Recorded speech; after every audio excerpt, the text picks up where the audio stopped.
വങ്കനാട്ടിൽ പുതുയുഗം. മമതാ ബാനർജിയെ മുൻ മുഖ്യമന്ത്രിയാക്കിയേ അടങ്ങൂ എന്ന ശപഥം അയാൾ പാലിച്ചു. പകരം BJP നൽകിയത് മുഖ്യമന്ത്രി സ്ഥാനം. 15 വർഷത്തെ തൃണമൂൽ കോൺഗ്രസ് ഭരണത്തിന് അന്ത്യം കുറിച്ചുകൊണ്ട് പശ്ചിമ ബംഗാളിൽ ഭാരതീയ ജനതാ പാർട്ടി അധികാരത്തിലേറി. സുവേന്ദു അധികാരി മുഖ്യമന്ത്രിയായി സത്യപ്രതിജ്ഞ ചെയ്തു. আমি শুভেন্দু অধিকারী ঈশ্বরের নামে শপথ করিতেছি যে বিধি দ্বারা স্থাপিত ভারতের সংবিধানের প্রতি আমি অকৃত্রিম নিষ্ঠা ও আনুগত্য পোষণ করিব। আমি ভারতের সার্বভৌমত্ব ও অখণ্ডতা রক্ষা করিব। পশ্চিমবঙ্গ রাজ্যের মুখ্যমন্ত্রী রূপে আমার কর্তব্যসমূহ নিষ্ঠাপূর্বক এবং বিবেকসম্মতভাবে নির্বাহ করিব এবং ভয় বা পক্ষপাত প্রীতি বা বিদ্বেষ রহিত হইয়া সকল শ্রেণীর জনগণের প্রতি সংবিধান ও বিধি অনুসারে ন্যায়াচরণ করিব। 1970 കിഴക്കൻ മിഡ്നാപൂരിലെ കാന്തിയിലുള്ള ഒരു പ്രമുഖ രാഷ്ട്രീയ കുടുംബത്തിലായിരുന്നു സുവേന്ദുവിൻ്റെ ജനനം. പിതാവ് ശിശിർ അധികാരിയും ആദ്യം കോൺഗ്രസിൻ്റെയും പിന്നീട് തൃണമൂൽ കോൺഗ്രസിൻ്റെയും മുതിർന്ന നേതാവും കേന്ദ്ര മന്ത്രിയുമായിരുന്നു. സഹോദരൻ ദിവ്യേന്ദു ഈ തെരഞ്ഞെടുപ്പിൽ ജയിച്ചു. മറ്റൊരു സഹോദരൻ സൗമ്യേന്ദു കാന്തി നഗരസഭയുടെ അധ്യക്ഷനാണ്. വിദ്യാസാഗർ സർവകലാശാലയിൽ നിന്നും പൊളിറ്റിക്കൽ സയൻസിൽ ബിരുദം. നേതാജി സുഭാഷ് ഓപ്പൺ യൂണിവേഴ്സിറ്റിയിൽ നിന്ന് ബിരുദാനന്തര ബിരുദം. 1995 കോൺഗ്രസ് ടിക്കറ്റിൽ കാന്തി മുനിസിപ്പാലിറ്റി കൗൺസിലറായി രാഷ്ട്രീയ ജീവിതം ആരംഭിച്ചു സുവേന്ദു അധികാരി. 1998 മമതാ ബാനർജി തൃണമൂൽ കോൺഗ്രസ് രൂപീകരിച്ചപ്പോൾ സുവേന്ദുവും കുടുംബവും പാർട്ടിയിൽ ചേർന്നു.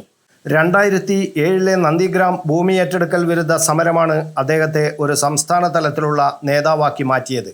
ബംഗാളിലെ 34 വർഷത്തെ ഇടതു ഭരണത്തിന് അന്ത്യം കുറിക്കാൻ ഈ സമരം നിർണായകമായി.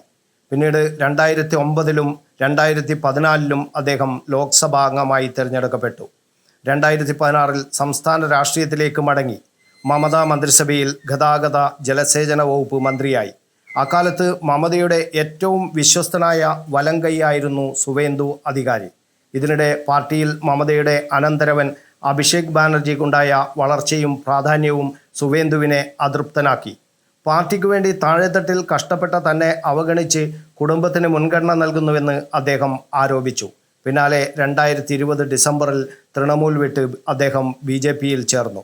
തൊട്ടടുത്ത വർഷം നടന്ന നിയമസഭാ തെരഞ്ഞെടുപ്പിൽ നന്ദിഗ്രാമിൽ മമതാ ബാനർജിക്കെതിരെ മത്സരിച്ച് 1956 വോട്ടുകൾക്ക് മമതയെ പരാജയപ്പെടുത്തി. 2021 മുതൽ നിയമസഭയിൽ BJPയുടെ ശക്തമായ മുഖവും പ്രതിപക്ഷ നേതാവുമായിരുന്നു സുവേന്ദു അധികാരി.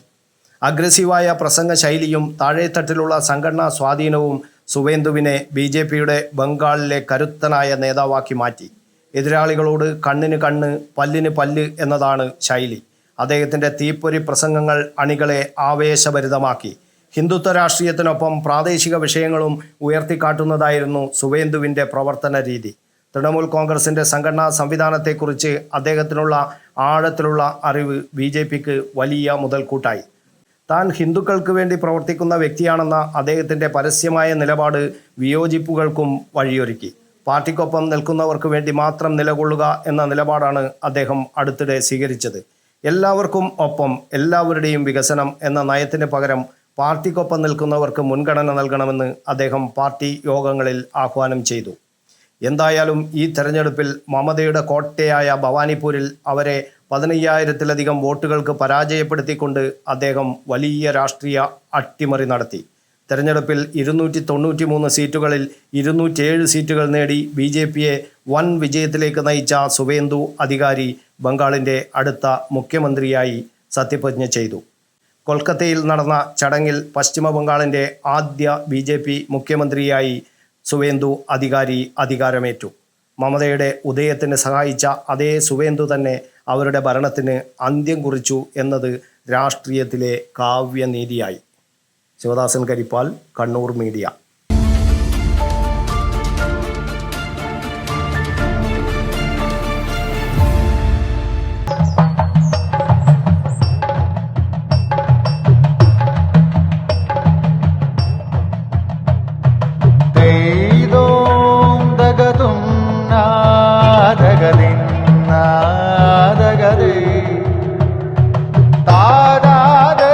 Relax. Redefine yourself.